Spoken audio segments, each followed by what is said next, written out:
Alright, welcome. If you're new to the channel, my name's Elliott and you're watching Rickety Ski Reviews. Today we're going to be talking about ski width.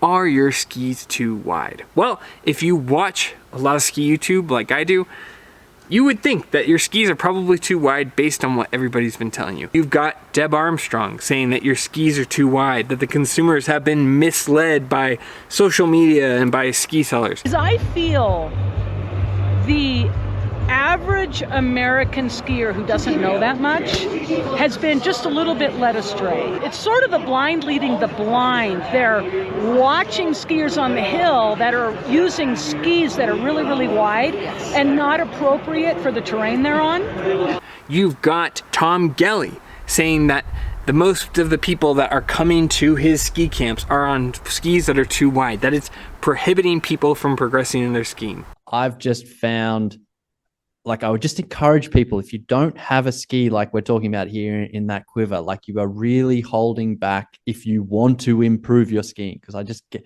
it's just really difficult.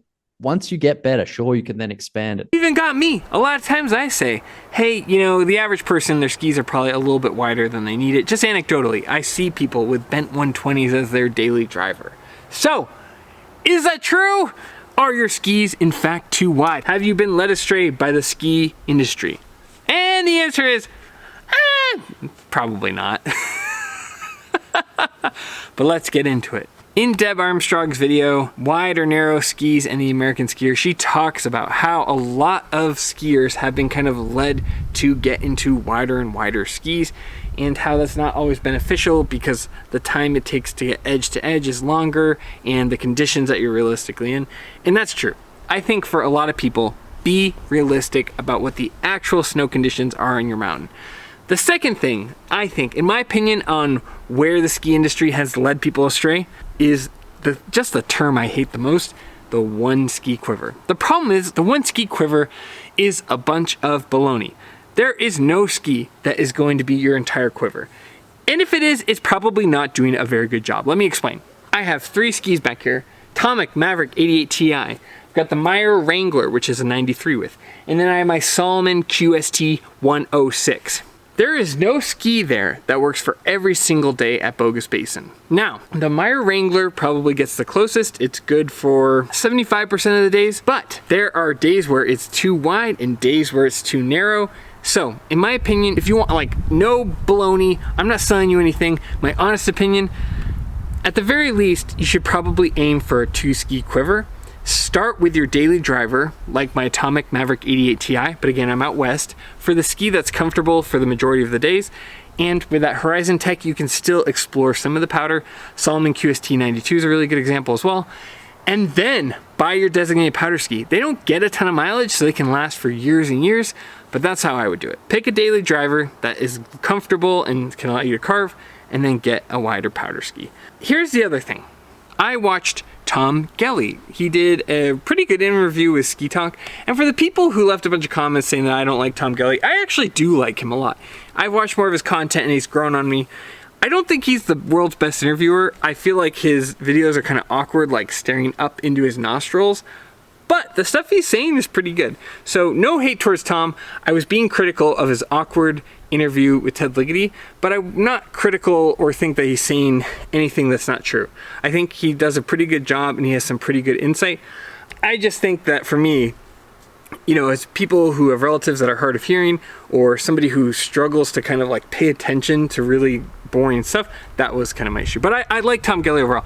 He and Ski Talk were saying that a lot of consumers have been led astray, that they've kind of been guided into that 95 to 100 millimeter width underfoot, kind of do it all one ski quiver, and that, you know, he said basically that consumers have been misguided that way, that a lot of them really only need 88. And that is half true. Now, I love my 88 millimeter width ski underfoot. I think that's like the perfect ski quiver to balance out a Salomon QST 106, but it just depends on where you are. I was very much in the camp of all of these other YouTubers about a year ago, but after being on more skis, I don't think it's fair to say that the 95 to 102 area has no reason to exist, because for a lot of people, like if you're on an East Coast powder ski, that ski is more than suitable for powder. If you are on an Atomic Backland 102, that ski makes perfect sense for kind of a backcountry ski that you're skinning up and it's nice and light. I think these skis have a place. The problem is the way they're marketed is, oh, this will replace your 88 and your 106. And that's not what they're intended for. They're intended for a comfortable daily driver when you have deep snow. Because what happens when you have that deeper, softer snow, you need more surface area to push off from your downhill ski. Now, if you're on a groomed run and it's really packed down and stable, sure, maybe that's not as big of a deal. But out west, out here, when we get softer snow, having a little more platform underfoot can actually allow you to have a little bit better downhill pressure.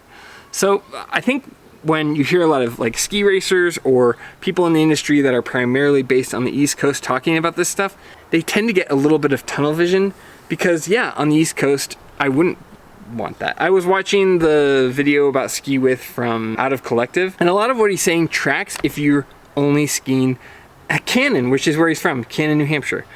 I think if you're actually skiing on the West Coast, there are scenarios where a 95 width makes sense. Now, sure, you could be really cynical and say that a lot of these ski companies are selling wider skis because, hey, they're more expensive generally and people can make a little bit more money. And yeah, I'm normally that kind of cynical guy too, but I think in this case, that's not what's going on. I think that there are people out there where they get looser, softer snow and they just need a little bit more downhill pressure. It feels good to have a solid base to stand on when they like to carve. Now, if you're somewhere that gets really good grooming or you don't really go off trail that much, you might not notice it.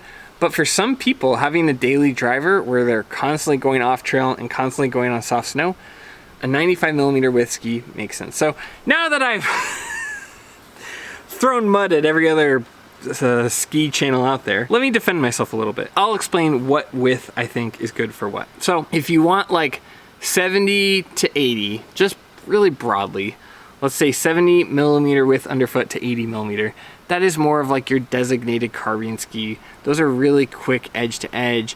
There's not a lot there. But one thing I noticed when I was skiing on the Rossignol Forza 70s is that when a ski gets that narrow out west in soft snow in the springtime, there isn't much to stand on. And the like amount of different kind of edge angles you can get and turn radiuses you can get is pretty limited. So I would say that if you're looking at kind of that 70 to 85mm width, you're looking at more of a carbine ski. Now, the other bunch of baloney that I hear is, oh, well, you know, 70 to 80 is really good for beginners, and that's why the demo shops hold them. No, that is not true. That's definitely a misnomer that narrow skis are meant for beginners, because it's like they are kind of better for people who are really early on. Like you get some of those really narrow beginner skis because they are just easy to get edge to edge. They're reactive. But the truth is that narrow skis can be great for pro skiers, people who are really advanced skiers. It's just a matter of like, what kind of turn radiuses do you want? Where are you skiing at? And how responsive of a turn do you want? I love the Atomic Maverick 95s, the Atomic Maverick 100s, but they're a little more sluggish edge to edge and they just kind of wash out their radius a little bit more. It takes more time and they're not as responsive. So for me, as somebody who likes a responsive turn, the Atomic Maverick 88 Ti is perfect. So I would first off say that's a misnomer. Get that out of your head. It doesn't matter beginner, intermediate, advanced. It just matters like how responsive do you want your turns and what variety of terrain do you want to take them on. So, but I would say generally the more narrow skis tend to be a little bit more responsive and a little bit more oriented in carving and turning. This is off topic, but these Stanley Cups aren't really trendy anymore. I think they're great. They keep my water cold. And I know I get a lot of complaints when I drink the Red Bull. So I hear you guys in the comments. I'm trying to drink more water. The next ski width that you've got like kind of your 86mm width to 92. These are what I daily drive. This is Atomic Maverick 88 Ti. The reason I daily drive this is one, it's very responsive with the carving. That 88mm width doesn't take a lot, but they're also very precise in their turning. With the width, this width allows me to get good responsive turns, but it's wide enough that it creates a stable platform in Idaho snow. But I tell a lot of people too, with the width, you wanna like pick something that's comfortable. For my hips, I actually feel it. Wider skis put a little bit more strain on my hips. So like when I'm putting a lot of mileage on something, I like it to generally be in that 88 to 94, 92 realm. But again, if, you know, like the threshold's different for the East and the West, and depending on where you are. Like if I was in the East Coast or maybe in the Midwest, I would probably stick to 88 and under, would be somewhere between like 82 and 88. I wouldn't go as high as 95. It's just generally overkill. But for these are nice. 88 width is perfect, at least in my opinion, for like a daily driver on the groomers in the West. I've got this gnarly exposure. You can see straight into the woods. You don't want to touch it because it's fiberglass, and it's cut me a couple times. But hoping that, I mean, these are still under warranty, so I'm hoping Atomic pulls through for me. Anyway, that's inside. What's cool though is you can see the wood, and then you can see speckles of that Titanal underneath the top sheet. Kind of cool to see the way they sandwich those layers.